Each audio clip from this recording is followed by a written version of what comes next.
Já, að þessum ljósdíóðana, LED-ið.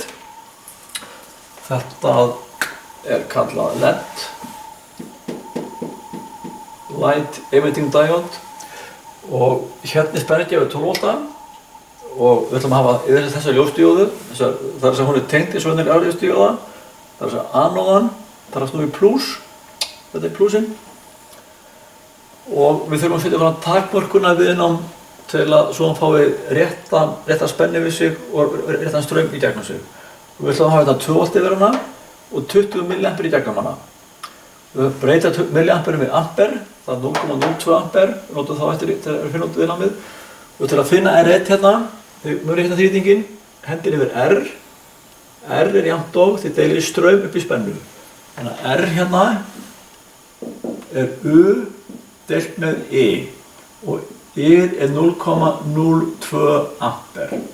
Spennan yfir viðnámið hérna, hér eru 12 volt og hér eru 2 volt og þá einhver spenna hér yfir. Þessi spenna pluss þessi eru 12 volt.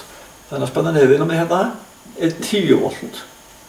Þannig að til að finna R-ið hérna, það er 10 volt deilt með 0,02 ampere jafnt og 500 ohm.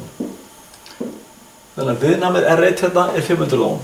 Og nú skulum við bara fara hérna á brauðbrettið og tengja þessa rásu og mæla hvernig við fáum þessar spennur hérna yfir cirka með því að hafa 12 volt inn á hana og ljósdíóðu. Já, ljósdíóða svona, þetta svona smá rauður hlutur eða svona plast með 2 vírum.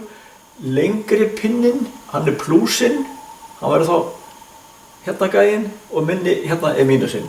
Og eins mínusinn með svona sléttum hérna, það slétt plastið hérna, það sem mínusinn Þannig að stuttir fótur mínus, langir fótur plús. Og ef þið sjá hvoran fótinn ef þetta á prentkortin svona, að þá finnir þið sléttaflötinn og þar mínusinn inná.